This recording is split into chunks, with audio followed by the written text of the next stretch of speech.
Hey everyone, Nathan Rose here. Today I'm going to take you through the 3 things that I do every day, or at least 5 or 6 times a week, in order to improve my chess.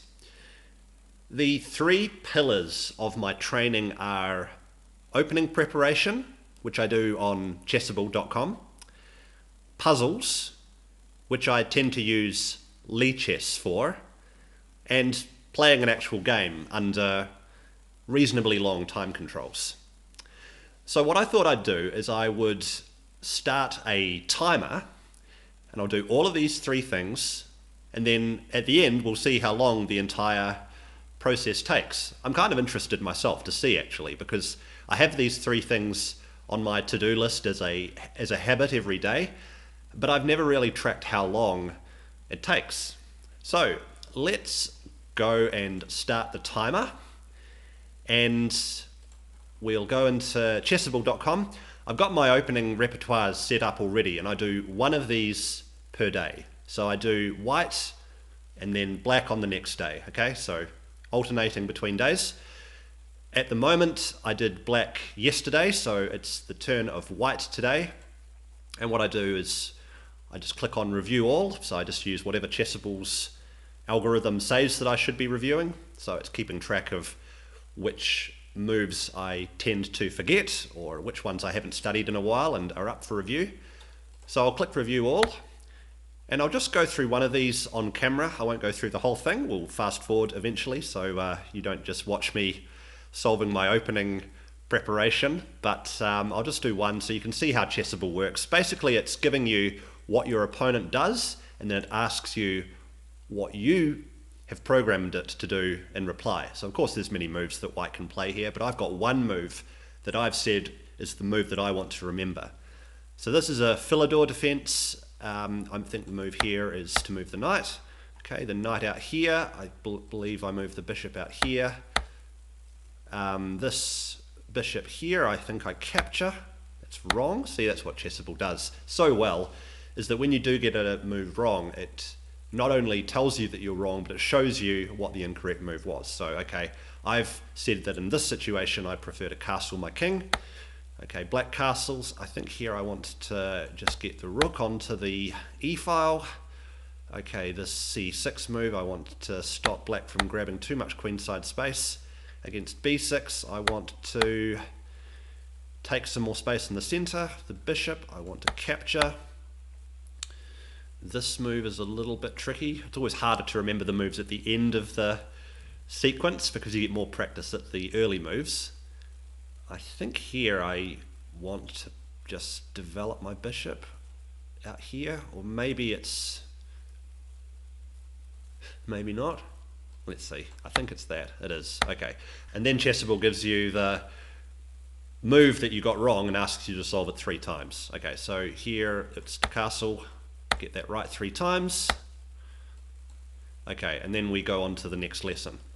So I'll pause the video here and we'll see you after I'm done with my Chessable study. Okay, I'm back and I've just finished my Chessable opening repertoire study. So let's check the timer. 44 minutes and 30 seconds. That's actually quite a bit more than I thought it would be. But you know, it's not easy to remember your chess openings, and studying them is a great way to get a good position in the start of the game. It's funny, like when you look at grandmasters and how they win games, I think actually what they do is, of course, they play well in the middle game and they play well in the end game, but they do get an advantage most of the time, especially when playing lower rated players, out of the opening. And you can tell this because if you take a grandmaster and you put them into a game called Chess 960, or some people know it as Fisher Random, where you randomize the starting position of the pieces on the back rank. So instead of the rooks, knights, bishop, queen and king being in their normal place, they shuffle them around, meaning that there's no more opening theory. It actually throws a lot of grandmasters off, and they're not as strong under that condition. So of course the rest of chess is the same, but if you take away their opening theory, that nullifies a lot of their advantage. So anyway, this is why studying opening theory is important, and it's why I spend this 45 minutes to do it. So the next thing is puzzles.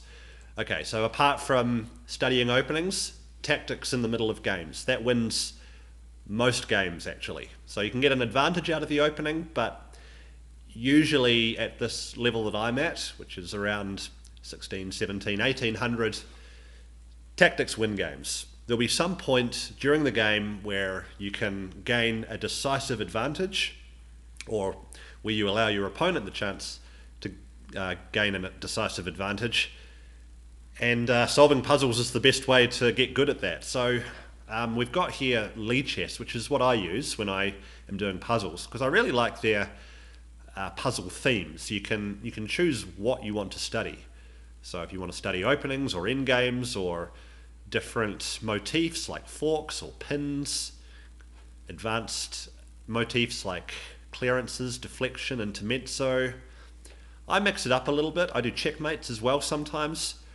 Actually, checkmates is the thing that my coach has asked me to study at the moment. So I'm going to go with mate in 4, and I'm going to go with a difficulty of harder to challenge myself. And well, you can see what this puzzle is. It's giving you a position. It's asking you what you would do if you had the white pieces, what the best move is. And there'll be one good answer, and there might be several moves here. And in fact, I know that in this case there's going to be 4 moves. So I'm not going to leave the camera rolling while I try and solve this, because a puzzle like this could very well take me a while, and there's no point you watching me scratching my head trying to work it out. But if you want to have a go at solving it yourself while I pause this video, please do. I actually as well set myself a timer. Even when I'm not timing it for a YouTube video, I set myself a timer that I just do 35 minutes of puzzles per day. And I set that timer and I go start, and when it hits 0, I know that I'm done. And try and get as many right as I can in that 35 minutes. So I'll pause it again and we'll see you on the other side. Have a go at solving this puzzle. Okay, so the puzzle session is done. I didn't do too well. I got 3 out of 8 with these mate in 4. I think for me a problem is these longer sequences, right? Like even though everything is forced, it's quite hard to visualize everything. So I end up guessing too often, which leads to too many wrong answers. Well, I'll keep trying. I'll just give you the solution to that first one that I showed at the start of the video. Because maybe some of you did have a go at trying to solve it yourself. This is actually one that I did get right, and I got it right reasonably easily. It starts out with a quiet move. You go with queen to g5, threatens checkmate, so black has to respond with the rook coming over. But you actually sacrifice the queen, which forces the king to the g8 square, and then you sacrifice again, and then that's checkmate. A pretty nice one, giving up your queen and a rook so that you can win the game. Alright, that's the puzzles done. So we've done opening repertoire, we've done puzzles, and let's check our timer. 1 hour and almost 25 minutes. So the last thing I've got to do is play a game. Now I play on chess.com. I just do all of my playing activity there, and when I normally play a 15-minute plus 10-second increment game. That gives enough time to think, and yeah, it's not blitz chess, so you're actually having to consider your moves. And the 10-second increment means that you don't get down to a situation where the two players are trying to flag each other with having mere seconds left. You always get at least 10 seconds to make every move. So you can end up in time trouble, but you won't lose a game just because your clock runs out, unless you let your 10 seconds run out, which can happen. Right, and I also set it to be a range of between -100 and +100, which I think is a good range, which gives you a chance of getting someone of your own level. And yeah, let's see what colour pieces I get. again, I won't actually record this game on the camera because that's not the focus of the video. So I've got a game, I've got the black pieces, and we've got a queen's pawn opening against someone who's rated 1700. So again, I will pause the video and we'll see you after the game is done. Okay, the game is over, and well, this is a bit of an embarrassing sight, isn't it? I'm down to just a king, and my opponent's got a queen, 2 rooks, and a pawn. Just in case you needed that extra pawn. I kept on fighting on because I had some ideas of getting a stalemate. I'll just move back a few moves. Or maybe even doing a surprise checkmate. So we had this kind of situation, right, where maybe in 1 time in 100, if I, can get my opponent to fall for this, then I can win. And, 1 time in 100 is better than resigning, which is 0 times in 100. But my opponent didn't fall for that, just gave me checks, and eventually won my last piece, and I'd had enough. Well, that was a fairly long game actually, and I was doing pretty well at the start. I mean, I'm sure I should have won that actually. I had this kind of thing with King's Indian, like the ideal King's Indian attack, right? That I've got the queen side completely closed, so white's got no counterplay over there. I've got my pawns coming forward, and I've even managed to swap both of white's bishops for knights. So I've got 2 bishops, white's got 2 knights. I'm going to have to look at this game afterwards because, I mean, it just looks like white is getting crushed here, but he managed to wriggle his way out, and eventually we traded pieces. This still looks winning to me. Like I was happy to enter into this because I thought, look, my rooks are coordinated, they're looking pretty active, but he came up with this knight move, which blocked off the coordination, and then I didn't deal with that very well. My idea was that maybe I can win some of these pawns with my more active rook, but he came out with a quite good plan actually. Like I thought this was a mistake. I thought, okay, now I can really get in and target these pawns, but I didn't see the danger. What I should have done instead of that move was I should have got my king here out of danger, because of what his plan ended up being. Very, not so hard to see, but I only had a minute left on the clock, but I should have been awake to this. Anyway, what he did was, yeah, he played his rook over here, and now there's 2 pieces attacking this bishop, so I've got to defend it with the only piece I've got, and then knight comes in with the fork.